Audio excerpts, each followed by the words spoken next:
Je vais t'expliquer pourquoi ce genre de caméra, je le trouve vraiment mieux par rapport à la Go. Pour moi, il y a vraiment des défauts qui font que cette caméra-là, c'est pas vraiment une caméra d'action. Je t'explique tout ça. Premier point, la batterie. Sur la Go, on a 40 minutes d'autonomie pour la caméra seule et avec le boîtier, je crois qu'on a un peu plus, peut-être le double, 170 minutes. Ouais, ça fait 3 heures. C'est-à-dire qu'il faut la remettre dedans pour la charger. On n'a pas de batterie qui peut s'enlever. À l'inverse de ça, où là, déjà, on a 4 heures d'autonomie juste avec la batterie. Et si on a envie, on l'enlève, on en met une autre et on peut filmer. C'est-à-dire que c'est pas une caméra qui est faite pour filmer longtemps. C'est vraiment fait pour prendre des petits moments, on l'allume 30 secondes, hop, elle s'allume, elle s'éteint, on a enregistré.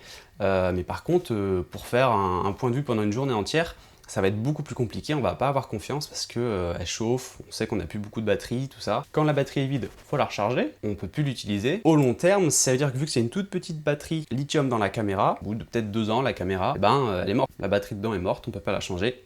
Fin de vie de la caméra. Deuxième problème, le stockage. C'est du stockage interne, donc on peut pas venir prendre la carte SD et en mettre une nouvelle. Il faut téléverser tout ce qu'on a sur un PC, sur un ordinateur, bref. Grosse différence avec ce genre de caméra où là, on peut enlever la carte SD, on en met une nouvelle, hop, on n'a même pas besoin de la vider.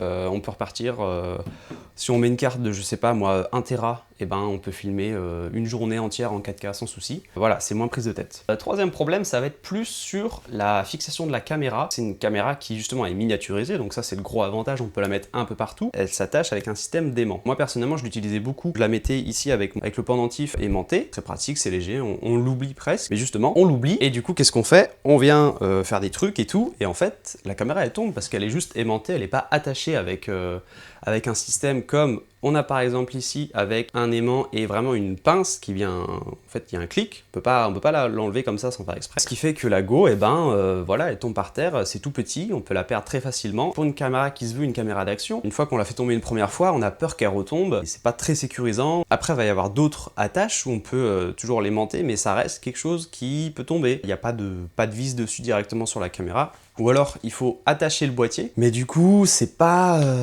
très pratique parce qu'il faut le boîtier entier, donc on perd l'intérêt de la caméra miniaturisée. Une fois qu'on l'a fait tomber une première fois, on n'est plus très rassuré sur l'utilisation. Quatrième point, ça va être la qualité d'image. Pour la taille de la caméra, on a quelque chose qui est quand même plutôt bien, c'est à peu près l'équivalent je dirais de la caméra d'un téléphone moyen, voilà. Au niveau du format d'image, on va avoir quelque chose qui est bien, mais ça va être en dessous quand même clairement des autres caméras d'action. Ça qui filme en 10 bits, en log en 4K sur la Go, ça reste en dessous de ce qui se fait à côté, que ce soit GoPro, DJI, tout ça.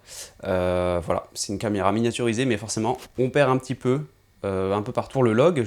Comme si c'était pas un vrai log, il gagne pas tant que ça en dynamique. En termes d'image, c'est un peu en dessous. Cinquième point, cinquième défaut, ça va être un peu la même chose que les autres points. C'est pas vraiment une caméra d'action. C'est une caméra que moi j'ai utilisée en gardant dans ma poche, je l'utilisais un peu tous les jours. En fait, elle a pris vachement cher, elle est abîmée de partout, il y a des trucs en plastique cassés, elle est rayée. Elle n'est pas résistante. C'est plus un jouet qu'une caméra d'action. En termes de construction, en termes de boîtier, c'est du plastique, il y a des petits éléments en métal, mais c'est pas si résistant que ça. Encore une fois, par rapport à ça qui est tout fermé de partout, on peut mettre une belle protection. Là, oui, c'est pour de l'action. Et du coup, pour conclure, ça serait un peu le défaut global de cette caméra, c'est que c'est pas vraiment une caméra d'action. Quelqu'un qui voudrait prendre cette caméra-là pour filmer ses journées, je sais pas, balade en forêt, des conditions sportives un peu compliquées où il faut pouvoir juste mettre la caméra, on l'allume, on l'oublie, on la laisse tourner, tout ça.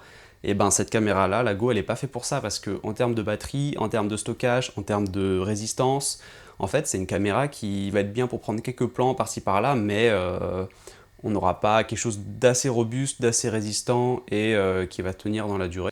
Le rec va s'arrêter, on n'aura plus de batterie, la caméra des fois elle chauffe, ce qui fait qu'elle s'arrête ou alors on peut plus la commander. Là c'est vraiment quelque chose qui est pas non plus 100% fiable et c'est pour ça que moi je suis retourné sur ça où vraiment ça règle tous mes problèmes. En termes de batterie, c'est beaucoup mieux. En termes de stockage, j'ai une carte SD que je peux mettre et enlever. En termes de fixation, j'ai des fixations ici et ici. J'ai aucun doute si la caméra est accrochée ou pas, elle ne peut pas tomber, ou alors c'est que toute mon attache tombe. En termes de qualité d'image, on a quelque chose qui est au-delà, avec de la 4K, des ralentis, un log qui est vraiment excellent et une qualité de construction globale avec une protection qui est quand même au-dessus. En fait, j'ai beaucoup plus confiance dans la caméra. Je suis pas en train de me poser la question, est-ce qu'elle est allumée, qu'il reste de la batterie? Je l'allume, elle fait sa vie, puis je l'éteins, c'est encore en train d'enregistrer, j'ai pas de soucis. Tout ça pour dire que la caméra, la Go, peut être très bien, mais c'est pour des usages spécifiques S'il y a besoin d'une caméra vraiment toute petite, bah là forcément, elle met une tatane à ce genre de caméra parce que c'est vraiment peut-être un quart de la taille, un quart du poids. Mais pour toutes les autres raisons que j'ai dit avant, c'est beaucoup moins polyvalent et moins fiable. On est moins tranquille quand on l'utilise. Moi je dis pas d'acheter une caméra ou une autre. Par exemple là, ça pourrait être une GoPro, hein. En vrai c'est pareil, on s'en fout. C'est plus de faire attention à ces points qui sont pas forcément mis tant que ça en avant. Dans les reviews en ligne ou même sur le papier, on se rend pas forcément compte. Voilà, c'est pas le même type de caméra et faut prendre tout ça en compte avant de l'acheter et de l'utiliser.